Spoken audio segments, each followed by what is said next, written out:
Tonight, the NPP minorities' explosive accusation revealing how government covertly introduced gay and lesbian content into Ghana's school curriculum.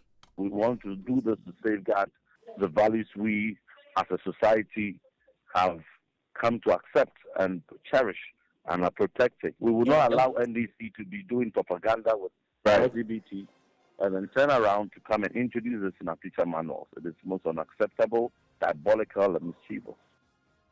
We hear from the Education Ministry as it comes under intense pressure to withdraw the controversial curriculum.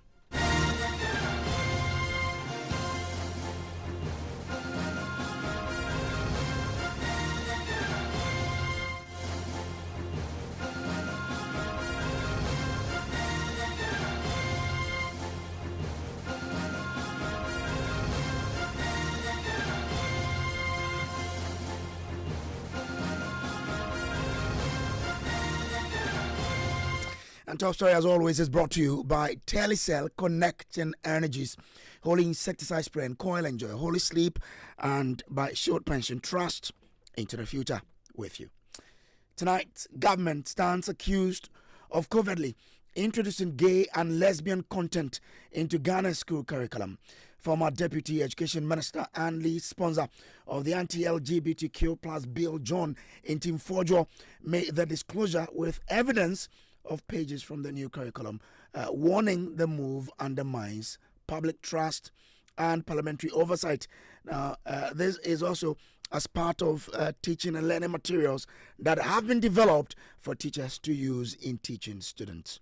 The Asin South MP criticized the printing and distribution of teacher manuals and other teaching and learning materials to schools, which he claims contains content promoting an LGBTQ plus agenda. Listen to him. So NDC has diabolically smuggled content of LGBT promotion agenda into teachers' manual of physical education and health elective subjects for year 2. In fact, all between 2017 and 2024, all the curriculum reforms we undertook never included any portion related to LGBT. As a matter of fact, we ensured that they were in line with our values and our conservative family principles as a country and our constitution. And so we just woke up to NDC printing 2025 versions of the year 2 physical education health teacher manuals in hard copy, distributed them to various schools, and the definition of gender, the definition of sexual rights and identity and such key terminology have been completely changed from what was approved, and new introductions that are very palpable expressions of LGBT propagation and promotion have rather, in a very absurd manner, found expression in the textbooks. We are calling for the immediate withdrawal, a recall of all the textbooks printed and distributed to our schools. We are also urging an immediate review of the curriculum and the teacher manual, textbooks, and all relevant TLMs that have been laced with this diabolical LGBT agenda online and in all digital forms with immediate effect, and then call for comprehensive review of the curriculum and all TLMs to ensure that they reflect what was approved and they reflect the values and principles of our family system. That is what we want to do, this to safeguard the values we as a society have come to accept and cherish and are protecting. We will not allow NDC to be doing propaganda with LGBT and then turn around to come and introduce this in our teacher manuals. It is most unacceptable, diabolical. So that's the ranking member on the Defense and Interior Committee and the lead sponsor of the anti-LGBTQI plus bill in Parliament. Now, board chairman of the National Council for Curriculum and Assessment, NACA, Professor Vincent Asamfo, says portions of the teacher's manual has since been amended.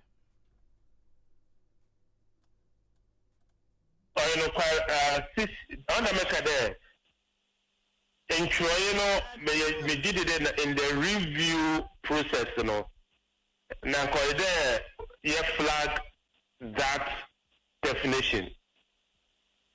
How it went through the process, Obia, Nenyam Bahona, unfortunately, we could teach us one some more the something we can talk about. But Yaminsha de Akunya Beda on there, Sacremo curriculum no.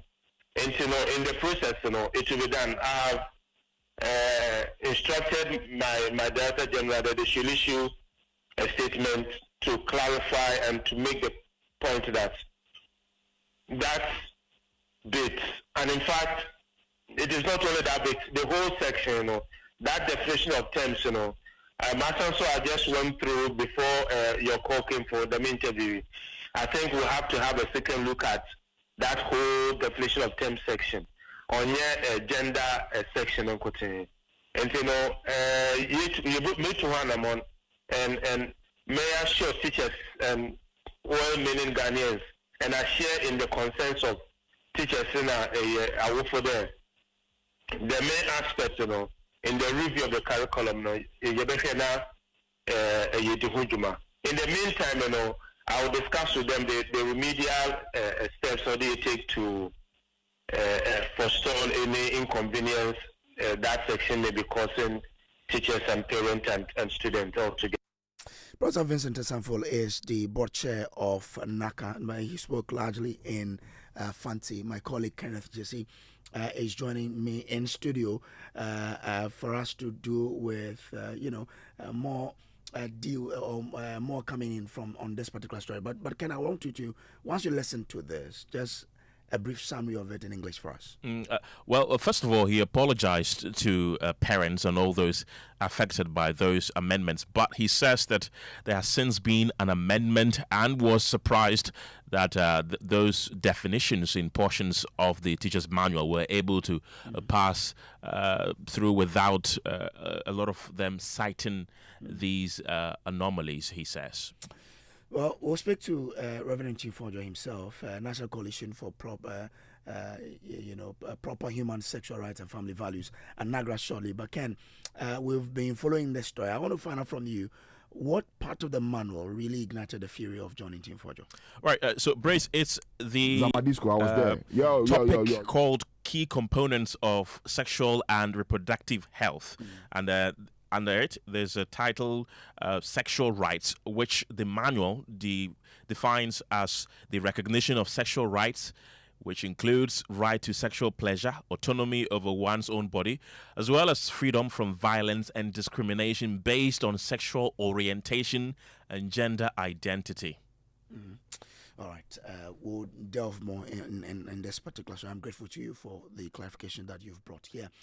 But let's go on to the phone lines now and speak to the people who matter on this particular story. Reverend Tim Kojo himself is joining us live now. We'll also be speaking to the man who has been working in the education space for some time now, Kofi Asare, to help us understand what the processes that these manuals go through before they are approved and actually printed. Reverend, I'm grateful to you for joining us.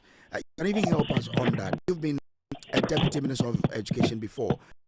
What processes do these manuals go through before they are, authorized for printing?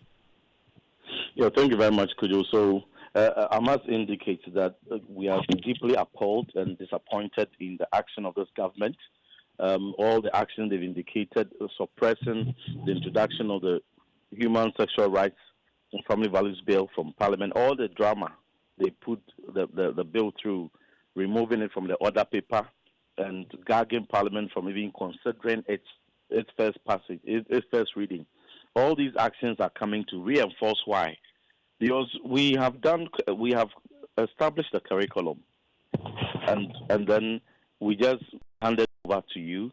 You have to take it over from there, develop the other manuals, the teacher and other textbooks consequential to that, only for us to sleep and wake up. And they have printed and distributed thousands, hundreds of thousands of such copies to schools, indicating to Yes, this is teacher manual. It's the very core of the curriculum. It provides pedagogy. It provides guidance to how instruction must be delivered. And the key areas, you are telling the teacher what they must teach the learner. And here, in this case, you are defining gender, you're defining sexual rights, and you are introducing LGBT propagation.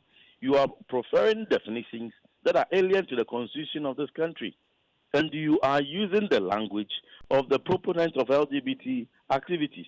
The government, through our schools and through NACA, the Ministry of Education, now have become the mouthpiece of those activists who are promoting LGBT rights and telling the teacher that tell the learner, as printed in the physical education and health teacher manual, that sexual rights is how you feel about your sexual orientation and how you express it without discrimination, contrary to, and you are even defining the basic definition of gender.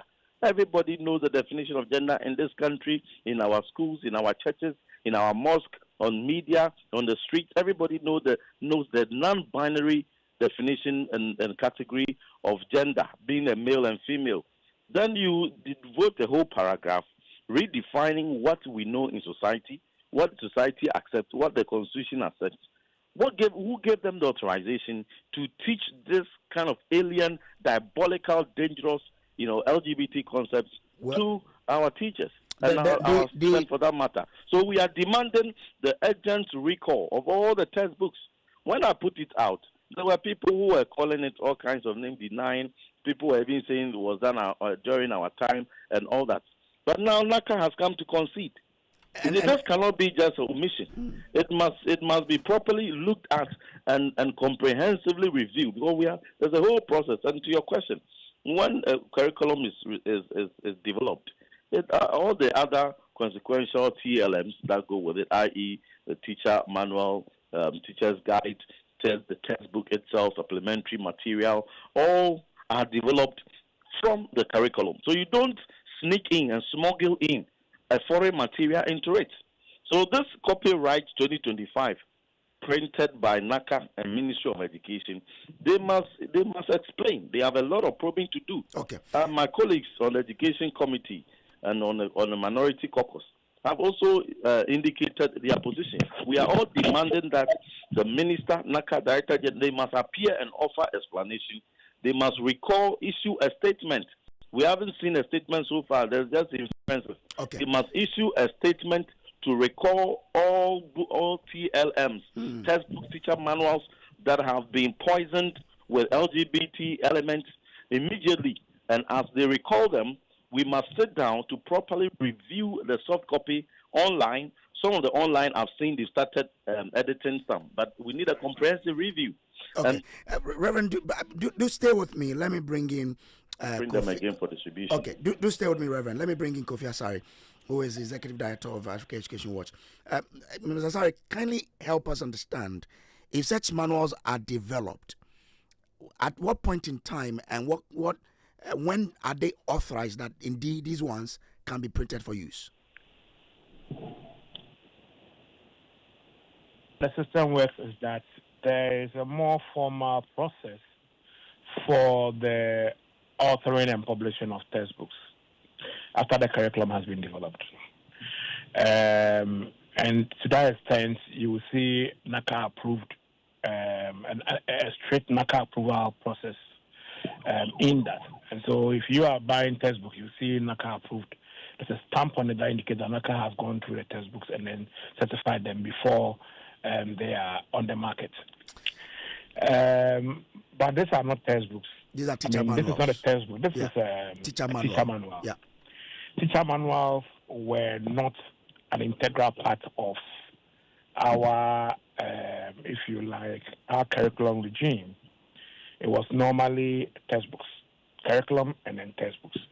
But we had these teacher manuals, among others, because first, of the gap it took, or it normally takes to prepare all the content, all the textbook content, after the curriculum has been rolled out, so that teachers don't have to wait for textbooks, and that they have some guidance, on how to use the curriculum to deploy their pedagogy, and remain within the framework of the curriculum. That's why teacher manuals were introduced. Okay. And so it appears that the structures, the mechanisms for review, for developing content, reviewing and approving of textbooks is quite different, and that teacher manuals do not follow the same processes. And that is why it is possible that certain content which wouldn't have been, approved through the textbook approval system, or could find their way into the manual for teachers. I think it's an issue of it's a quality assurance issue, and it's important that we strengthen the quality assurance mechanisms in the production of not just our curriculum, but also the related materials used in deploying the curriculum in the classroom. As the Honorable Kojo indicated in his earlier interview, we called for a review of the curriculum and also a review of all those manuals. I think the best thing to do is to review the curriculum.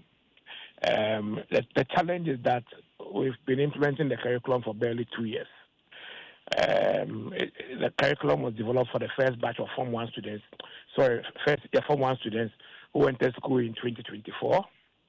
And then the second batch are the current Form 2 students. And so we have 2-year batches now using the new curriculum. So was this part of if that you look curriculum? at the curriculum assessment framework, the earliest time it has to be reviewed is, I think, 5 years, if I'm right. Yeah, 5 years. But Mr. Sari, was this part we are seeing in the manual part of that curriculum that these streams of students have used? I'm coming to that.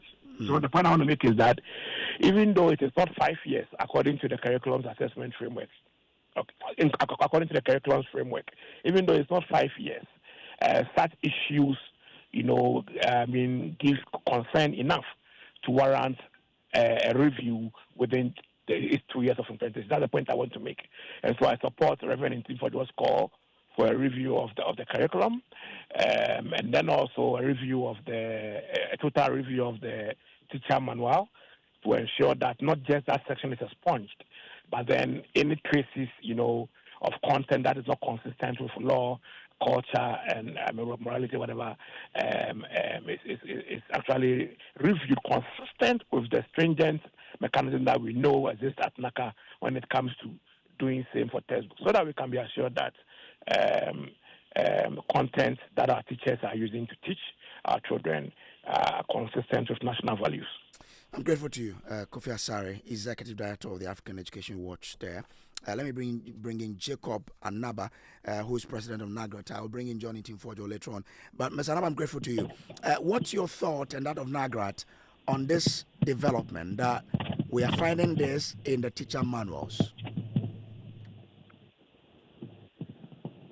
Hello, Mr. Anaba. Hello. Did you hear my question? I'm trying to find out from you. It's very faint. I can't hear you. Can you hear me now? Yes. I want to find out from you your thought and that of NAGRAT on this particular gender identity definition in the teacher manual and what you expect must happen. To be frank with you, I have not heard you clearly, but you're asking of my thoughts. If you recall, in 2019, when Dr. Matthew Puku Prempeh was the Minister of Education, this thing came up, and we resisted it very, very strongly. It is against our norms, our national identity, our religious backgrounds. So we, as teacher union, as we did in 2019, we'll do the same today. We are even shocked that we are finding this in the teacher manual, because at the time, the minister today who was in opposition were against all this content that we are talking about. So our stand is that it must be a response. It cannot find expression in our educational system and we are against it totally. Right. We've been told that they've been recalled. Hello? We've been told that these manuals have been recalled. Are you aware of that? I'm surprised. I'm the one who and you have been very busy this week, so I have not paid particular attention to this. But I'm surprised, and we shall resist it. It cannot find expression in our educational system. Yes, but we've been told that these manuals have been recalled. Are you aware of the recall? No, not aware. I have to find out. Okay. I'm not aware. Okay, so find out for us so that we know whether or not teachers are still in possession Sure. of these manuals. Sure. Let me bring in Reverend Tim Kojo again. Reverend, so who must be held responsible for this? Because I'm sure in the end we spend some resources in printing these manuals. No, I mean, there's LGBT agenda. You must understand, and the public must appreciate that the LGBT agenda is a high-level agenda set from Jubilee House. So an instruction must have come from Jubilee House to the Ministry of Education. Why do you say so? No, because the LGBT is a high-level agenda. LGBT agenda is not for crafters and it's not for lower level implementers or actors. It is a high-level agenda setting because it is a taxpayers' money that is used to print these material. And at the end of the day, the framework that is laid out to approve what content a teacher must be trained with. And here, we shouldn't downplay the fact that it's teacher manual. It is very more dangerous than it's coming in a textbook because it is the teacher manual that forms the pedagogy and forms the instruction that must be delivered to the student. So when you are implementing curriculum, no matter how fantastic your curriculum is, if you don't train your teachers and give them the required and optimum and accurate teacher manual, your implementation will fail. But that's why a committee was put in place to look at this. If you accuse the Jubilee House of doing that, you must be doing that with evidence that indeed that's something that is coming from them. No, so far they have told you they have recalled. Have they provided you any evidence that they have recalled it?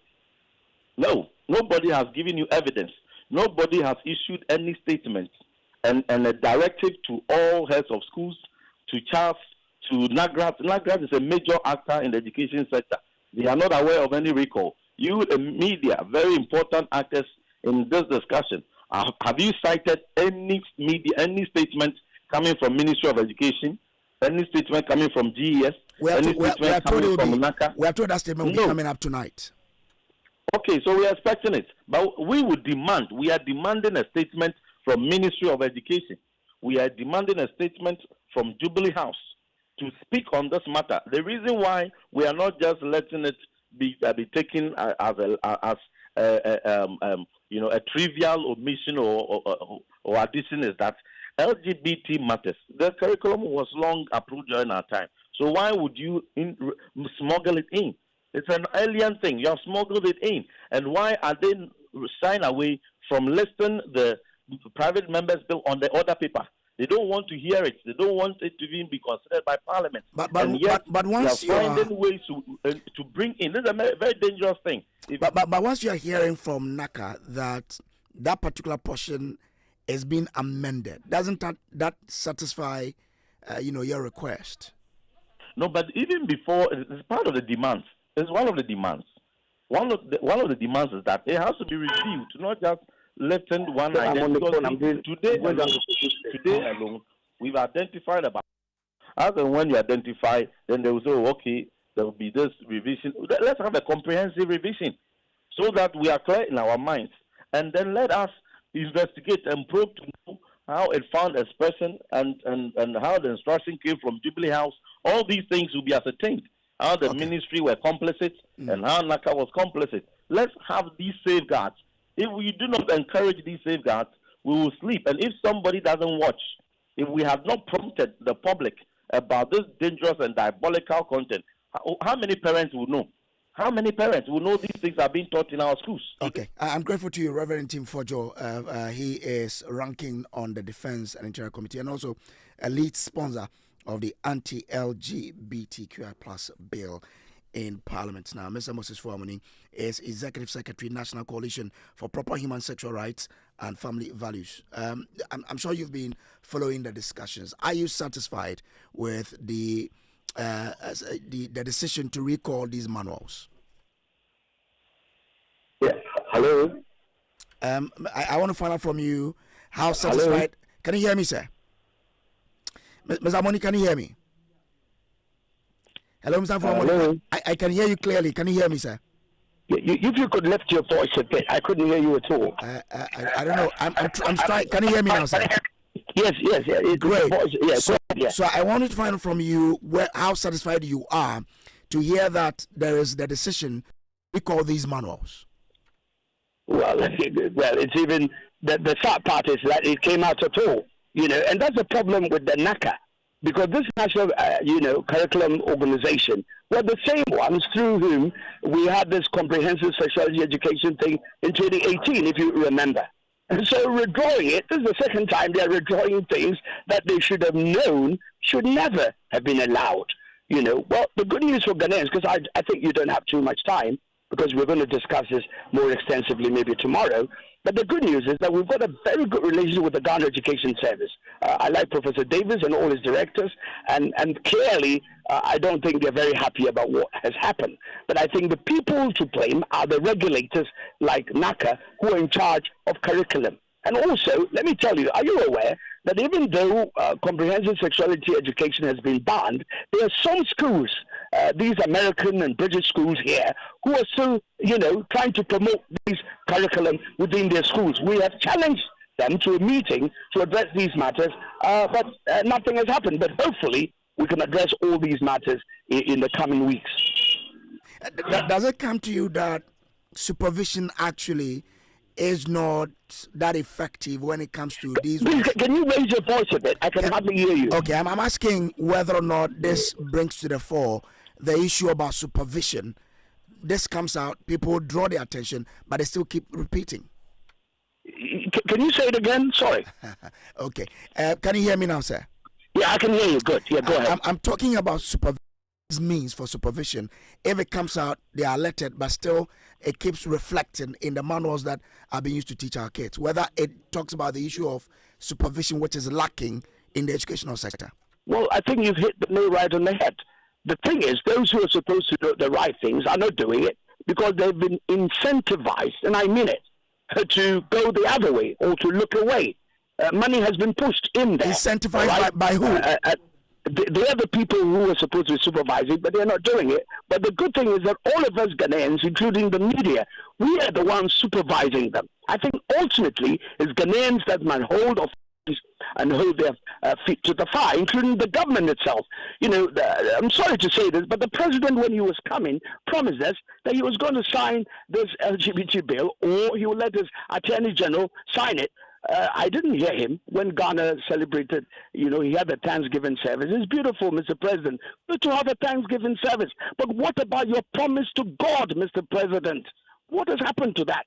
I mean, this is the supervision that all of us Ghanaians have to hold the politicians to, because ultimately we gave them the power. Look at Article 2 of the Constitution, Article 1 of the Constitution.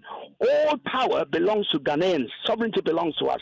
And we piece off some of it to our, we delegate the power to some of our, the presidency and the parliamentarians, and they're supposed to use that power for and on our behalf for our well-being. That's what the Constitution says. So we are the ultimate supervisors. I'm grateful to you. Moses Fuamuni is Executive Secretary, National Coalition for Proper Human Sexual Rights and Family Values. This has been Top Story. Up next is Newsnight. Auntie T, I beg, fix me go betete Ghana. No gari, no oil, no plantain, just beans then eggs. Hey, brah, that be dangerous combination, no. Problem no day. I feel handle am. For Telecel, with the Bob say everybody gets what they like. That be why Made For Me bundles day. Based on your usage, you fit get your own data and call packages. Fala! Made For Me bundles like the way you the want town. That *530#, then buy Made For Me bundles today. Telecel, connecting energies.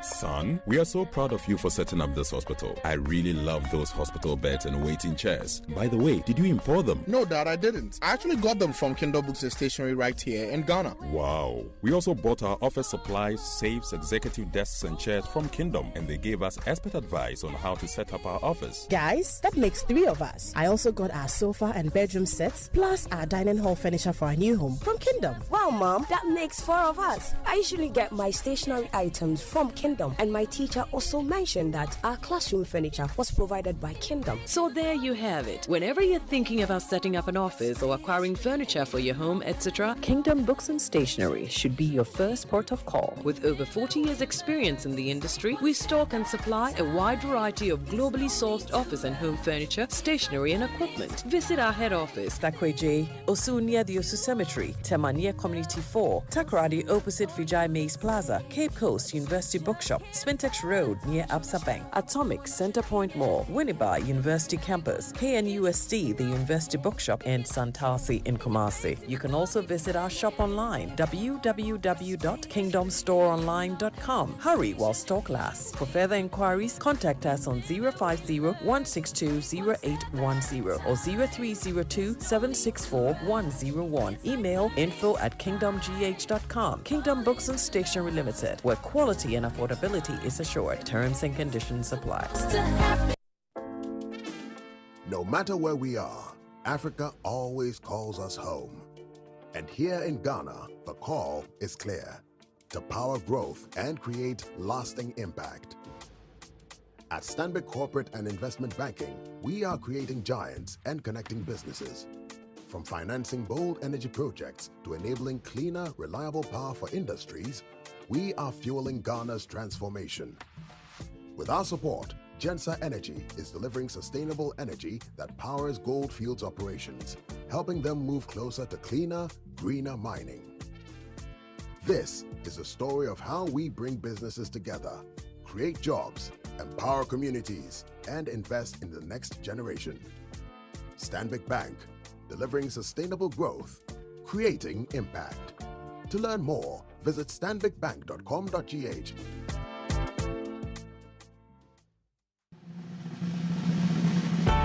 For many years, we've been solving Ghana's water storage problems with quality tanks. Syntex tank.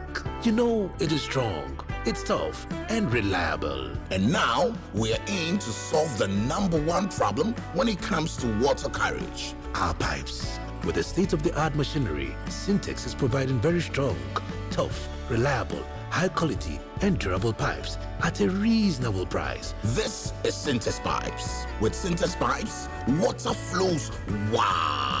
I mean, ta-ta-ta-ta-ta-ta-ta-ta-ta. If they carry water, no wahala. With Syntex Pipe, our water problems are solved. Syntex, are you strong? Are you tough?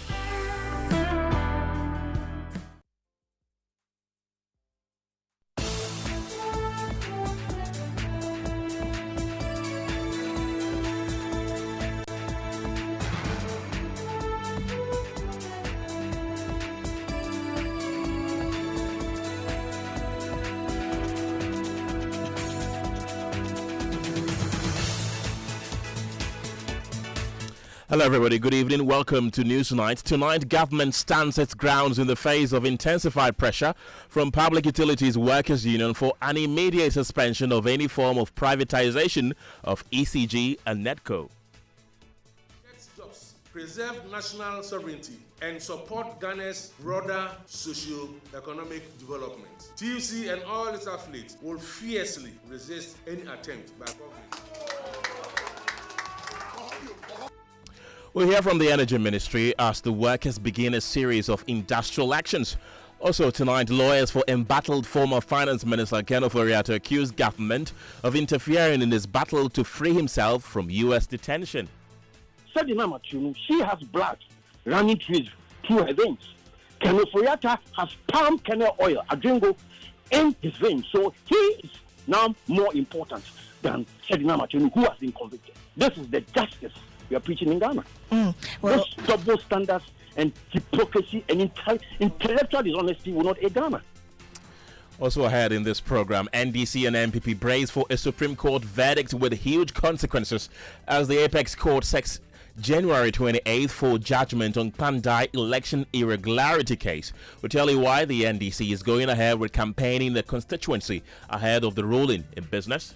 Commercial banks challenge claims of not responding adequately to recent policy rate cuts and inflation rate decline.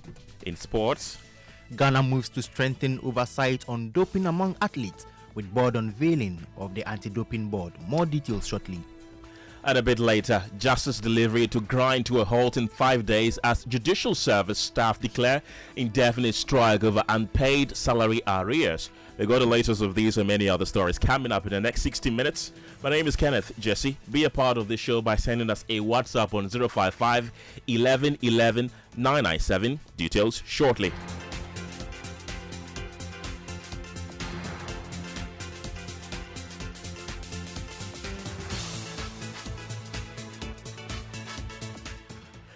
And this evening, government is standing its grounds in the face of intensified pressure from the Trades Union Congress and the Public Utility Regulatory Workers of Ghana for an immediate suspension of any form of private sector involvement in the operations of the Electricity Company of Ghana. At a press conference earlier on the proposed privatization organized by PUW in collaboration with the TUC, the General Secretary of the TUC, Joshua Ansah, said the sharp rise in revenue with ECG's average monthly revenue increasing from about 900 million Ghana cedis to approximately 1.7 billion Ghana cedis represents nearly a 90% increase within half a year. He added that the reduction in NETCO's losses by about 8% is clear evidence that the utility can be turned around without private sector involvement, provided workers are fully supported and management is given clear and forcible deliverables. Following extensive tripartite engagements involving the Public Utility Workers Union pool, representing staff of UCG, management of UCG, and the Minister of Energy and Green Transition, a 6-month turnaround program was agreed upon and implemented from July to December 2025. The result of the turnaround program has been phenomenal. Verified performance data from this turnaround program indicate that UCG's average monthly revenue collection increased from approximately 900 million Ghana cedis to a record of 1.75 billion. This represents more than 90% increase in revenue collection. This remarkable improvement in revenue collection has ensured that power generators are now paid regularly, avoiding insistence where independent power producers threaten or actually shut down their production plants in projects of unpaid arrears. This partly explains why the lights have been extraordinarily stable for the benefit of Ghanaians. Now, the turnaround program by NETCO. The Northern Electricity Distribution Company, NETCO, has faced significant challenges related to high distribution losses and inadequate revenue collection over the years. The northern area, particularly Tamale Township, records exceptionally high distribution losses, averaging about 46%. In the last 1 year, this exceptionally high distribution losses have been slashed from 47.32% in November 2024 to 39% in November 2025. And are calling for an immediate pause in all privatization-related processes. The Trades Union Congress, PUC, and the PUW demands the extension of the current turnaround program with clearer deliverables for the management of ECG and NETCO and also stronger oversight by state regulators. The procurement of electricity generation capacity must be done through open competitive tender. Electricity generation must be procured in cedis and not dollars.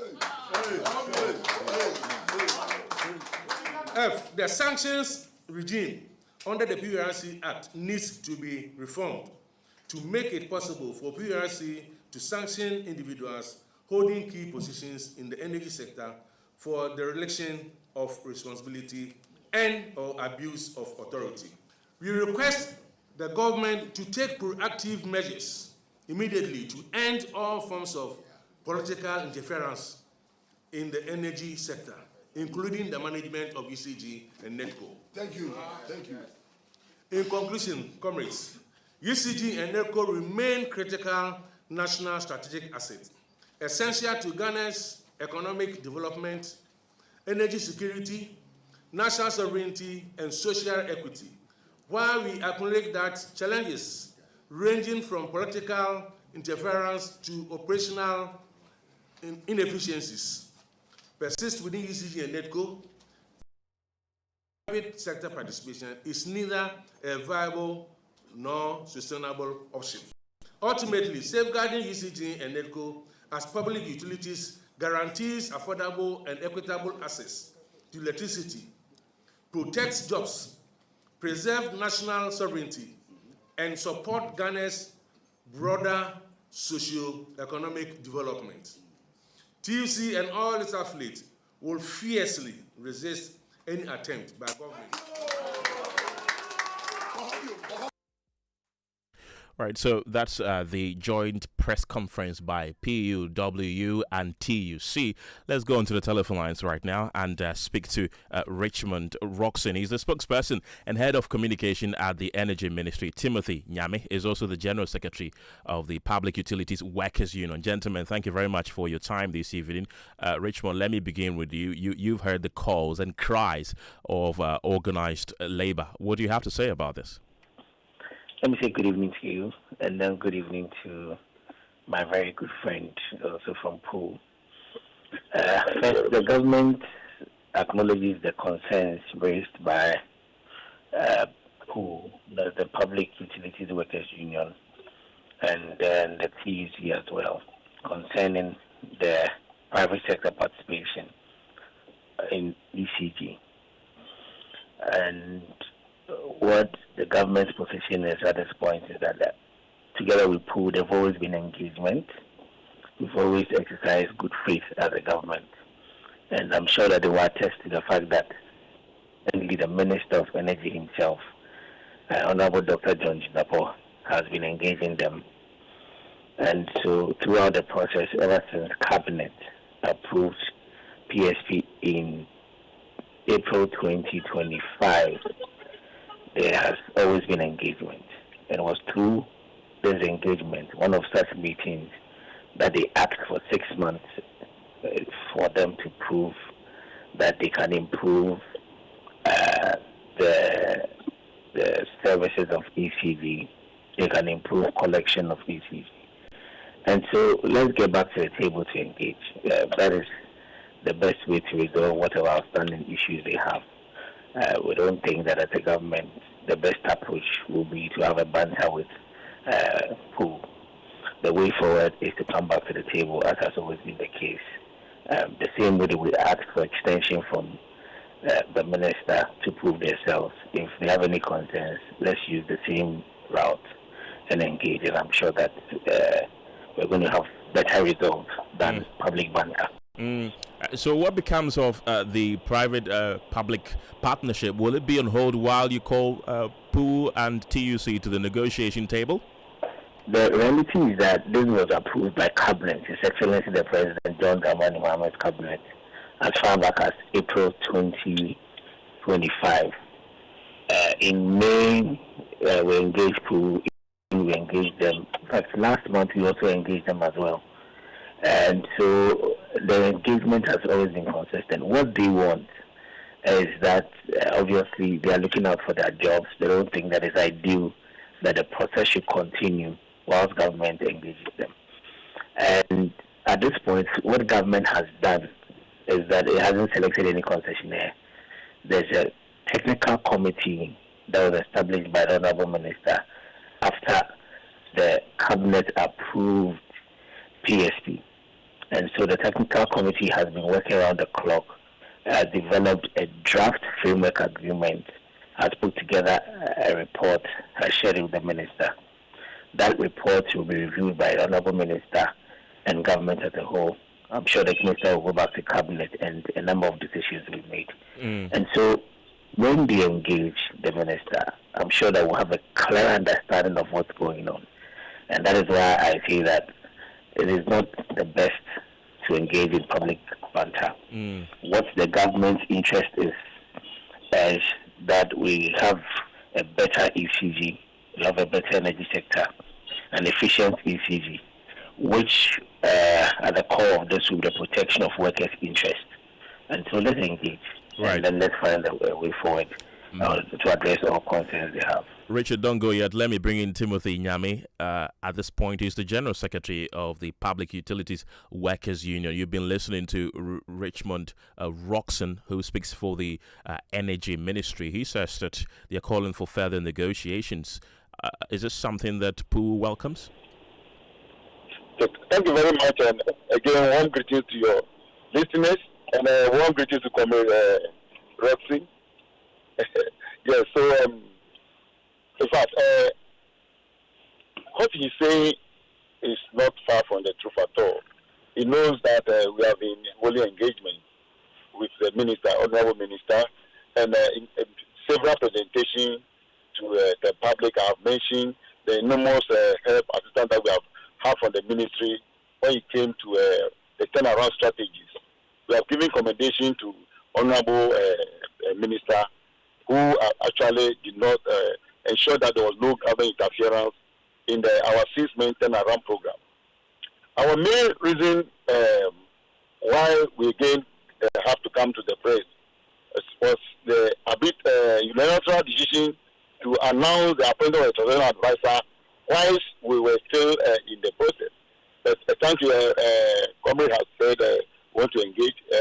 Immediately after the press conference, we had a notice of a meeting with honorable minister and the ministry.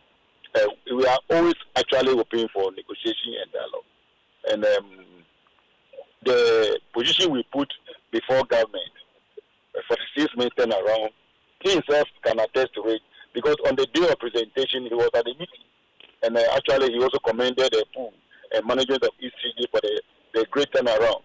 So for us to go and hear anything that we know is inimical to the workers of ECG and of Ghanaians, it takes them by surprise.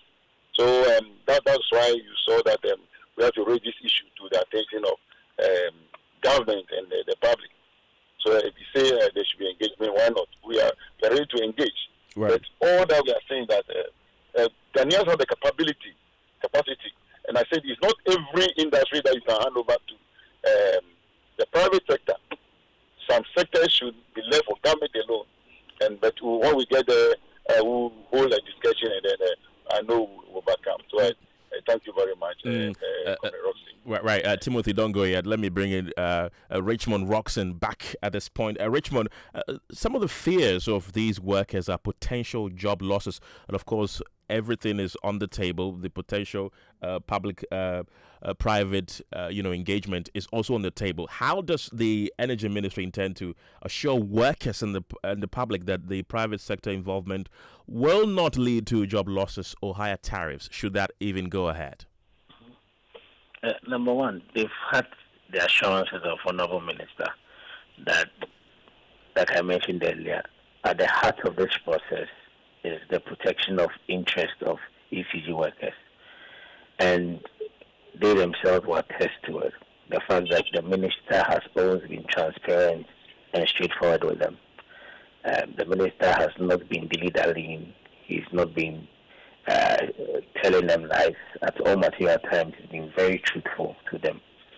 And they have always commended the minister for the leadership he has shown when it comes to the process, the leadership he has shown when it comes to managing the ECG, the leadership he has shown when it comes to non-interference in any of the sectors or the agencies under the ministry, including the management of ECG, and how he has managed the sector as a whole.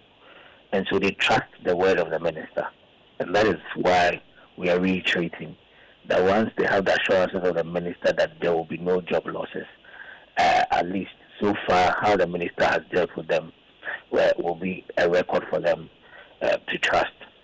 The second point that I want to make is that for us as a government, better energy sector. We recognize that ECG has made progress.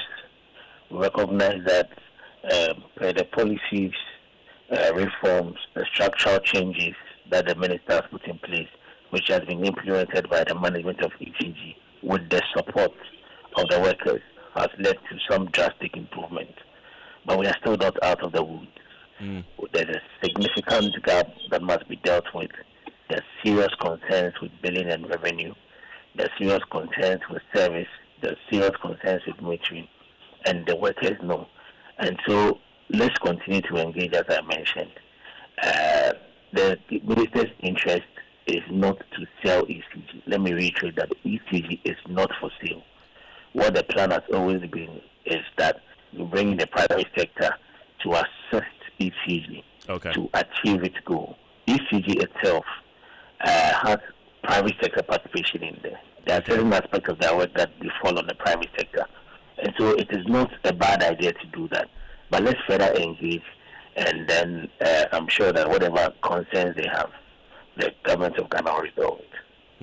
Richmond Roxon, thank you very much. He's the spokesperson and head of communication at the Energy Ministry. And earlier we also heard from Timothy Nyame, who is the General Secretary of the Public Utilities Workers Union. In other stories this evening, lawyers for embattled former Finance Minister Kenneth are tonight accusing government of interfering in his battle to free himself from U.S. detention. Well, Mr. Ofori will be spending his 8th day behind bars in the U.S. immigration detention facility. Well, his lawyers say the government of Ghana is selectively and aggressively pushing for his return to Ghana, seeking to exploit his current predicament. They also question why convicted former Maslock CEO Sedinam Tamaklo remains abroad. Ambassador to the United States Victor Smith hours ago disclosed to Joy News that the Immigration and Customs Enforcement in the United States, otherwise known as ICE, has examined and confirmed that Mr. Ofori was medically fit to be held in the detention center. His legal team had argued months ago that he was unfit to travel to Ghana following his surgery. Yes, the ICE people confirmed that it was all right. Initially, they had medical people to determine whether he was fit to be held in a detention center, and they were convinced and were assured that he was okay. He was on medication, but he wasn't seeing any doctor at the time, and he had his medication, so he could be put in the detention center. So in other words, since he was arrested, the ICE itself had examined him to determine whether he was medically fit to be in detention? Well, they had caused for him to be, assessed by the medical personnel, not themselves. Because I've been to one of those detention centers before. They have very, very fully manned medical center for the detainees. And Ambassador Smith further revealed that the FBI has been involved in the arrest, and that signals that the case is beyond immigration issues. I suspect so. The ICE did the arrest, but a few hours ago, I was also informed the FBI were involved. And of course, that sort of corroborated with what the Attorney General told me, that the FBI had informed him that they had picked him up. Okay. So were you I also... suspect. Yeah. Mm-hmm. Yeah, you suspect. You suspect that. I suspect it's a combination of these two factors. ICE normally would pick you for immigration issues. Okay. But then, of course, when the FBI comes in, then there must be some criminality or Interpol police request. So the red alert comes in there. So the combination of the two of them, convinces me that Ghana government had requested for this man to be brought in to help us, if you like, unravel some issues that have been brought against him as a former minister. Victor Smith is Ghana's ambassador to the United States, and U.S.-based immigration lawyer Jonelle Oklu explains why FBI involvement significantly changes the dynamics of this case. To me, it's an indication that this isn't simply about a visa overstay. Okay. Right? If it was just a visa overstay, this visa revocation overstay, I dealt with a number of cases with, say, international students, maybe who they had their student visa revoked, that sort of thing. But no, I feel that the fact that the FBI was involved is an indication of what was said previously, that this had to do with the extradition request. Okay. And that is why the FBI is involved. Meanwhile, Joy News is learning that the living conditions of Ofori is not the most ideal, and Jonelle Oklu says the holding center is currently overcrowded with more people in every room. I would say currently the detention center is not any place that anyone would want to be. Under normal conditions, and especially now with the ramp up in deportations here from the United States, really the detention centers, they are overcrowded. It's said, 2 people in a room. Quite honestly, it could end up more than 2 detainees in a room. Now, to say this, as His Excellency, the Ambassador, has stated, it seems that ICE is aware that Mr. Ofori is, a special case, right? And so it's quite possible that, he may be given special treatment that your ordinary detainee is not afforded. So it's quite possible that if they're aware, that he's a special case, that he could get better accommodations than what is normal, which right now are, overcrowded conditions. That's a US-based Ghanaian immigration lawyer, Jonelle Oklu, there. Meanwhile, we've been hearing from a lawyer from former Finance Minister Ken Ofori camp, Frank Davis, who has described the persistent pursuit of his client as, quote, double standards, hypocrisy, and intellectual dishonesty. He explained why. Let it be told to the ambassador that at no particular point in time have we said that Ken Ofori was picked up by ICE from a medical facility or on a hospital bed. So this business of his medically fit is neither here nor there. It's really unnecessary at this point to be bandying these words about. He has gone for surgery, which we all know. All we are saying is that he is recuperating and that he's in consultation with his medical team. And they will have to give him the all clear to come. I'm wondering why it is becoming increasingly difficult for us to understand the simple fact of life. Whoever said that Ken Ofori was on ICU help before he was picked up by ICE? He was picked up in his home or wherever they picked him up. I mean, so what is new? But that he's medically fit. Well, don't you know that he's medically fit? Well, so the assertion previously held is that he cannot come until, you just said, his doctors gave him the all clear. ICE is also saying that he's medically fit for detention. In this situation, he can equally come back home, can't he? Can he not? Well, that is your logic. It is not mine. Your logic is totally different from mine. If ICE are saying that he's medically fit for detention, that is different from traveling to Ghana to come and answer to charges here. It's different. And as I'll reiterate, no one has said that Ken is not fit. All we are saying is that he is going through a recuperative process. And his doctors are advising him. It's as simple as that. So that is Frank Davis there in a conversation with my colleague Mami Esi Nyame Thompson. And let's bring you back into the studio and speak to Caleb Ziblim for a better understanding on this. He's part of the Joy News research desk. Caleb, so we know that Ofori is fighting to remain in the U.S. on 2 different fronts. Let's start with the fight against extradition. Yes, Ken. So if you remember, somewhere last year, the USP declared Ofori wanted and placed him on the Interpol Red Notice list. And since then, the OSP had worked with the AG, and they compiled the dockets that the AG then submitted to the US for extradition of Ofori-Atta back to Ghana to face the charges of the OSP. About 28 charges the OSP has filed against Ofori-Atta. So that's the first front. According to the AG and then Ghana's ambassador to the United States, Ambassador Victor Smith, the extradition process is ongoing. So Ofori-Atta is actively fighting the extradition process. Now the second leg of this is his visa status. So according to the AG, somewhere in July of 2025, that's somewhere last year, Ofori-Atta's visa was revoked. And then the US gave him until November last year to leave the US. And then he did not leave, which is why, according to the AG, ICE has now detained Ofori-Atta and they are processing to deport him. Right. He will also be going to court very soon to defend his case. And then depending on the outcome, Ofori-Atta might stay in the US or be deported back to Ghana, or he might be extradited, back to Ghana, depending on how things go.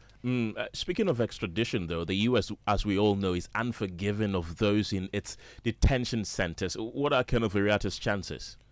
So we've been looking at the ICE data, and they publish the number of arrests and deportations they do on their website regularly. So in every 2 weeks, actually. So on their websites, we track the data from January 28, 2025 to the 8th of January 2026. So that's almost a year period, and Donald Trump came into office after January 20th. So we have almost a year of Donald Trump in office. And if you look at the data, it shows that total arrests so far have been 352,590 arrests. And then total deportations in the same period has been 352,380.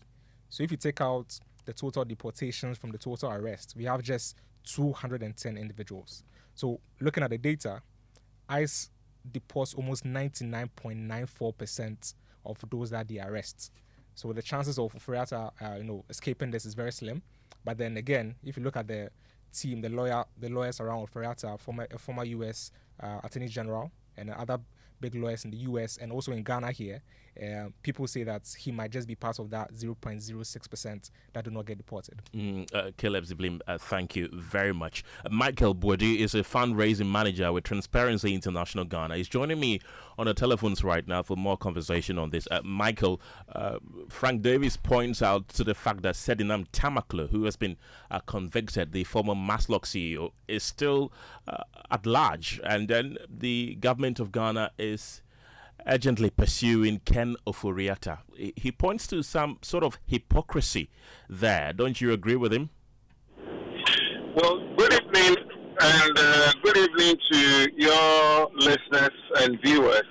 I want to say that the one thing that is happening, which has not helped the fight against corruption and the fight against crime generally in this country, is the comparison that we make and also the partisan posturing we take to fighting crime. I wouldn't give any value to that comparison. The case with or the issues that the Honorable former Finance Minister is being called to come and answer are not the same as the case with Sedidam. If we want to call for fairness and we want to call for justice, let's do that separately. Let's not make comparison because it's not helping us. I think it is about time that Ghanaians collectively we take a stand position that corruption is hurting the country, crime is hurting the country. We are fighting crime irrespective of which tribe you come from, which party you support, which religion you support, your complexion, your height, whatever. It is a crime. Let's deal with it. If Mr. Ken Ofori-Atta is being sought after to come and answer questions, let him come. Let us explore all the available legal options to get him to come and answer. If we have to get Sedinam to come, let's do that. But let us not compare the two. I think that is wrong. I also, let me say this, I think it's so unfortunate that someone's health issue is being discussed in public the way we are carrying on. I think it's so unfortunate. What has the charges preferred against him? What has it got to do with himself? Let's leave it. The lawyers of the Honorable Kenneth for using his health issues and discussing it. And the state must also stop discussing his health issues. It is the person, Mr. Ofori, that we need to come and answer questions. Let's pursue him and do it in all fairness and all transparency, legally, and get him to come and answer the questions. We must collectively, as a people, to fight corruption and fight crime earnestly, irrespective of who and who is involved. Michael Bwedi, thank you very much. He's the fundraising manager with Transparency International Ghana. That brings us to business, and George Riafe is here with the latest. George, what do you have for us? Hi, Kenneth, and coming up in business, commercial banks challenge claims of not responding adequately to recent policy rate cuts and inflation decline. And Jubilee Field ends 2025 with an average daily production of 59,000, but operators are upbeat about significant improvement from this year as new oil wells come on stream. The business news on Newsnight is brought to you by MTN Business. Welcome to the new world of business. Kingdom Books and Stationery, your number one stop shop for all your office essentials, Center Tanks and Pepsodent, Herbal and Charcoal. Je m'appelle. Je m'appelle. Je m'appelle. Mappe. Et mappe. Hey, Asamo! French, you did. This is a midi croissant. Meet Aja. She makes sobolo in a small shop in Kaswa. She's going places with MTN Ejumapa. Now, she's learning French kakra to teach her francophone customers indigenous recipes. Watashi no namae wa. Watashi no na. My boy. Whoa. She's learning Japanese too? Watash. What? Echa sobolo to the whole Gyasi. If you're a woman with a small business, join MTN Ejumapa today by dialing *5060# and enjoy 150 megabytes data, a lifestyle bundle for social media, free MTN to MTN calls every Monday, and an insurance cover. You will also gain access to expert training, discounts on digital tools, and financial support to grow the business of your dreams. Terms and conditions apply. MTN. Hey, Andrea, challenge these days, new level crowd. Where did you pass? Me, pass somewhere. I just switched for a better life. Hey. I switched for comfort. Look, your salary deserves better. Switch? Yeah. How do you mean? I switched my salary account to Fidelity Bank. Oh, okay. And that's my jackpot. I get higher loan amounts with lower interest rates, as well as personalized financial support. They gave me a loan to expand my side hustle, and the terms are just flexible. Wow. Your salary deserves better. Oh, my salary deserves better. You see the way you are smiling wide? Yes, I will switch and smile wider. Your salary deserves better. Switch to Fidelity Bank today and enjoy lower interest rate, car and home loan, personalized financial support, and a smile that lasts. Switch and smile wider. Fidelity Bank. Believe with us. If you believe with us, Fidelity. If you know I on your side, Fidelity. At Star Oil, we believe fuel is not just a commodity, it is a lifeline. Every cedi saved at the pump is a cedi that helps a mother send her child to school. A farmer transports food to the market, or a young entrepreneur deliver their first order. Our mission is to make fuel more accessible by offering consistently competitive prices, helping ease the financial burden on Ghanaian households. In a country where transportation costs can consume nearly a third of household income, this is not just business. It's a social responsibility. Star Oil, still quality and affordable fuels for all.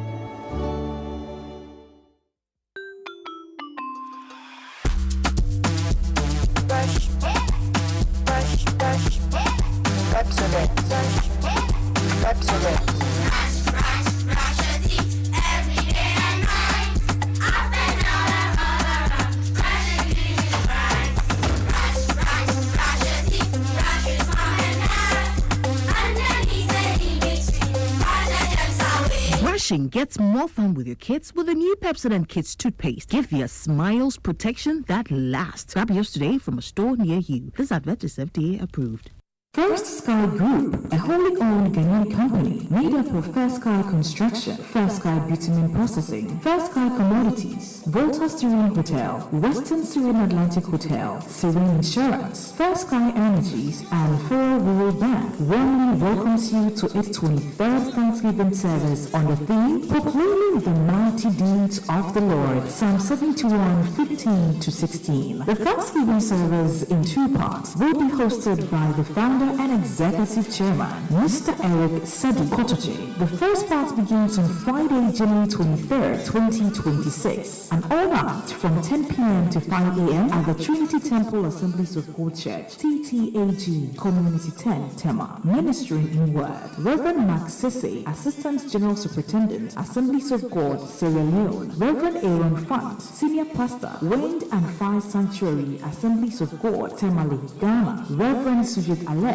famed North Area Leader, Assemblies of God, UK. The second part continues on January 25th, 2026. There will be a Thanksgiving service at the main auditorium of the Accra International Conference Center. The time is 10 a.m. Guest speaker, Reverend Dominic Yo, Global Chairman, World Assemblies of God, and General Superintendent, Assemblies of God, Singapore. Chairman for the occasion, Apostle General Sam Kwanche Ankara, General Overseer, Royal House Chapel International. Special guest of honor, His Excellency John Dramani Mahama, President of the Republic of Ghana. Also in attendance will be His Eminence Archbishop Nicholas Duncan Williams, General Overseer, Action Chapel International, Reverend Stephen Yemson Wingam, General Superintendent, Assemblies of God, Ghana, and the Vice Chairman, Africa Assemblies of God, Reverend Professor Paul Frimpong Manson, Immediate Past General Superintendent, Assemblies of God, Ghana, Most Reverend Professor Johnson Kwabena Asamoah Jedu, the Presiding Bishop, the Methodist Church, Ghana, Reverend Steve Mensa, General Overseer, Charismatic Evangelistic Ministry, Most Reverend Dr. Paul Boafo, Past Presiding Bishop,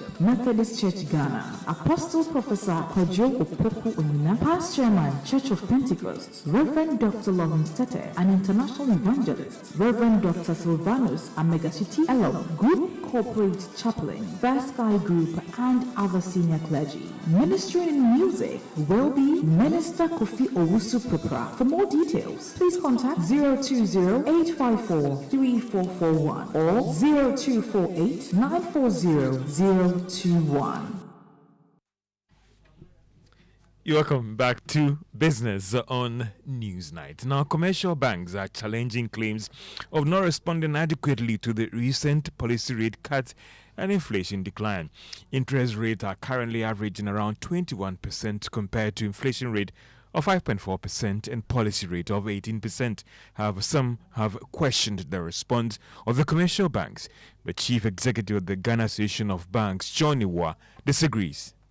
But to place this in perspective and to let particularly your listeners understand how deep the Ghana reference rate has dropped between January 2025 and December 2025, let's consider the movement in the other rates. The policy rate declined from 27% in January 2025 to 18% in December 2025. That is 900 basis points reduction. The Treasury bill rate declined from 28% in 2025 January to 11.09% in December 2025. That is about 1,694 basis points movement. The interbank rate, on the other hand, declined from 27.08% in January 2025 to 15.66% in December 2025. That is about 1,142 basis points. On the other hand, the Ghana reference rate declined from 29.72% in January 2025 to 15.68% in December 2025, at the last count, which is the last one that was released. That is 1,404 basis points decline. So as you can see, with the exception of the rate on Treasury bill benchmark, the Ghana reference rate is a rate that dropped steeper than all the other market rates. So I would advise that we always refer to the data, because the data will not tell you a lie. Johnny Wa is Chief Executive of the Ghana Association of Banks. Now, enterprises are expecting the continuous decline in inflation rate to impact on the cost of doing business and credit in the country. Inflation rate has dropped consistently over the past 12 months to hit 5.4% in December last year. There are even projections of it declining further to reach 4% in April this year. Magbedu Abuaje is Chief Executive of the Ghana National Chamber of Commerce and Industry. So with the reduction recorded at the end of the year of 5.4%, I expect that in the next sitting of the Monetary Policy Committee, they should consider that and look at also how exchange rate has been stable and reduce the policy rate. That is the only way we can get the Ghana reference rate to come down, and also lending rate, which is at the moment hovering around 25%, to also come down. This will bring some relief to businesses, and once businesses can borrow and invest, they can also expand and employ more people, and our economy will grow. Magbedu Abuaje is Chief Executive of the Ghana National Chamber of Commerce and Industry. Now, the Jubilee field ended 2025 with an average daily production of around 59,000 barrels. Now, this update was captured in the Cosmos Energy's operational update for last year. Here's more in this report.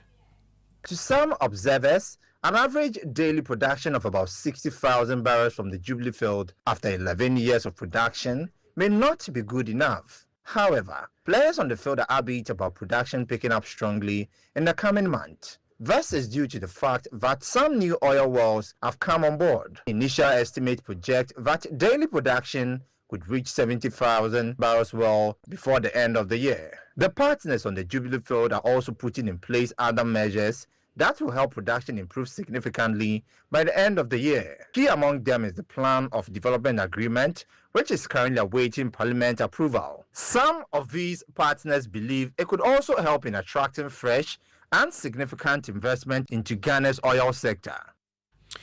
And that is a Business Desk report. Now, economist Professor Patrick Esumi has maintained that the IMF's classification of Ghana as high risk of debt distress should be seen as a precautionary measure. The IMF in a staff report revealed that Ghana is still classified as high risk of debt distress despite the significant progress that it has made in restructuring its debt. Professor Esumi tells Joy Business that the IMF is just being cautious about these projections and assessments.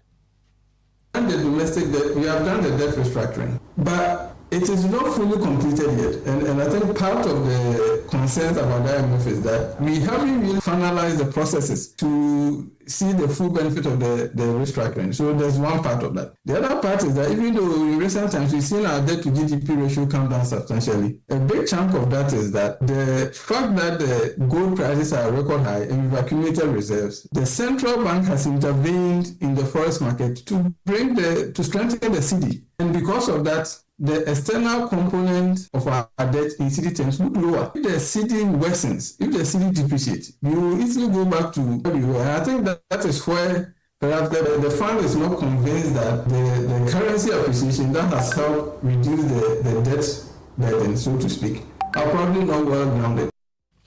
And that is economist Professor Patrick Esumi. To the stock market, if you are a shareholder of GCB, each value of the share that you are holding is up by peso to close at 20 Ghana cedis, 16 pesos. That of also Republic Bank was up by 2 pesos to close at 1 Ghana cedi, 32 pesos. And that's all for business on Newsnight. Well, thank you very much, George. Sports is next, and Benaya is here with the latest. And in sports, Ghana has moved to promote clean and fair sports with the inauguration of a 13-member governing board of the Ghana Anti-Doping Agency. The move strengthens Ghana's anti-doping framework and ensures that Ghanaian athletes continue to compete with integrity. The board, which is chaired by Professor Alex Dodu, also featured former Black Stars captain Stephen Appiah. Here's Sports Minister Kofi Adam speaking at the inauguration ceremony earlier today. Today marks a defining moment in Ghana's sporting history. We are completing a national journey from intention to institution, from advocacy to law, and from law to action. With the passage of the Anti-Doping Act, the establishment of the National Anti-Doping Agency, and now the swearing in of its first board, Ghana has taken a firm and irreversible step forward. For decades, our athletes have carried our flag with dignity. Yet, our sport, which has globalized, its challenges have become more complex. That's the sports minister Kofi Annan speaking there, and that's it for sports. Over to you, Ken. Thank you very much, Benaya. I was thinking there was another sacking of a big manager today. Oh no. Okay, but I believe it's in the offing. Thank you. And which manager are you looking forward to? Somewhere in England. The team's name starts with an L. Liverpool. I don't know. Thank you, Benaya. And let's bring you other stories tonight, because the Auditor General's discovery of $500,000 in questionable payments in Keta Port scandal has triggered calls for the prosecution of the former director of the port. Well, the amount was paid to the Ghana Ports and Harbours Authority as rent under strange circumstances in 2024. The embattled former Keta boss is also the former acting chief executive officer of the Tema Shipyard. A parliamentary affairs correspondent, James Avaji, was at that particular proceedings and joins us on the telephone lines with more. James, what are the circumstances surrounding this payment, of which the PAC members are calling for investigations? Well, Ken, so the revelation that came at this meeting is that the total amount owed the Ghana Port and Harbours Authority was actually $6.6 million, which is rent accumulation from 1997 to 2024. And the members raised eyebrow over how this particular CEO, who was seconded to manage the shipyard by the Ghana Port and Harbours Authority under these strange circumstances without any document. According to the Auditor General, there is no official document of any tenancy agreement between these two entities, and how he decided to go ahead to pay this money to his parent company. Adam Agbana, who is a member of the committee, said this must be investigated and some punishment must be meted out. I think that these are serious issues, because if a staff on secondment from GPHA is the one making the payments back to GPHA, there are also issues of conflict of interest. The same person was acting as chief executive officer for the non-existent Keta Port, and it is very serious issues that I think we need to get the issues and get him to answer. But chief executive, did he leave a handing over note? And is there any explanation on this particular expenditure of $500,000 in your handing over notes? On what documentation was the payment made? Is it that anybody at all can write to you and then tell you that you owe me this amount and you start making payment without any? Because if you tell us you don't have documentation to prove the review of the rent agreement that you have, and yet $500,000 was paid in 2024, I think beyond settling this issue between the two institutions, we need to understand what prompted that payment, who made the payment, what documents informed the payment, and if possible, if there is any wrongdoing on the part of any individual, the person needs to be punished for it. Right, and let's bring you more stories this evening, because tension is mounting in the Tuna enclave of the Sola Tuna Kalba district following a standoff between the family of the late NDC MP for the area, Joseph Bayel, and traditional authorities over the continued detention of his body at the Sola Hospital mortuary. Well, the chiefs are demanding over 900,000 Ghana cedis as compensation, said to cover legal costs from a long-standing land dispute involving the late MP. His son, Richard Bayel, tells my colleague Isaac Nyona that the chief's action is disgraceful. Let's go onto the telephone lines right now and speak to the Savannah Regional Police, the Savannah Regional Minister, Salisu B. Awurebi, for more on this. Thank you very much for your time this evening. Has this matter come to your attention? And if it has, how are you handling it? Yes, thank you to the listeners. This matter came to my attention last week. And the crux of it was that I asked a member of the Regional Peace Council to engage the family and the chief. And Richard was the person that I called, and he and Tandawara, a revered chief from the Waspe traditional area, all arranged, and Sunday, just this Sunday, they met at the Tunawes Palace. The issues as to the long-standing land dispute to which the late Honorable MP and the chiefs had an issue which is pending at the High Court was discussed. And the need for them to withdraw the case because the late chief is the one who sent the Tunawara and by extension the Polawara, who is the landowner of the lands in that sector, to court, for them to withdraw it and for us to play that amicable role of resolving the issue. That was what came up. Conscious of the fact that less than a quarter of an acre of land brought about the Kunijiri conflict. And we are mindful of this 1 acre land issue which has been pending in court and once indeed the situation to be resolved. But to be very frank with you, the chiefs made an initial demand. They were more than willing to back down upon intervention by others. Okay. The family also took a stand that they will not go to the chiefs, and who the chiefs look at it as being disrespectful and not ordering well for the situation. We work on them on 2 different occasions. They agreed and turned the agreement down. Just yesterday, I caused the district to meet. The district went to the Tunawara, they went to the community and the family. They had an extensive discussion with them. And today, they all agreed that they will come to the Tunawara Palace. From there, they moved to the Barawes Palace.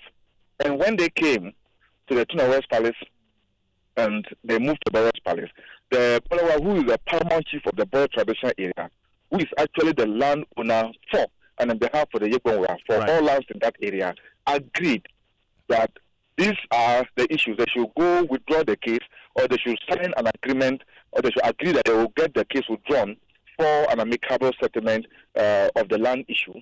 Right, Minister, thank you very much. That's the Savannah Regional Minister. And the New Patriotic Party and the National Democratic Congress are tonight bracing themselves for verdict with huge consequences as the Supreme Court set a January 28th date to deliver judgment in the Pandai election irregularity case. Well, both sides say they're confident of victory. The MPP's 2024 parliamentary candidate for Pandai, Matthew Nyindam, filed the application contesting the decision of the Tamale High Court, which announced the 2024 parliamentary election results in the constituency and ordered a rerun. After hearing arguments from all parties in court today, the 5-member panel led by Justice Gabriel Puaman adjourned the case and fixed January 28th for the ruling. Fatal Bayaga was there and reports. A 5-member Supreme Court panel led by Justice Gabriel Puaman had arguments on the application seeking to quash the November 24, 2025 judgment of the Tamale High Court in the Pandai parliamentary election dispute. Counsel for the applicant, Gary Nemako Mafo, argued that the High Court erred in assuming jurisdiction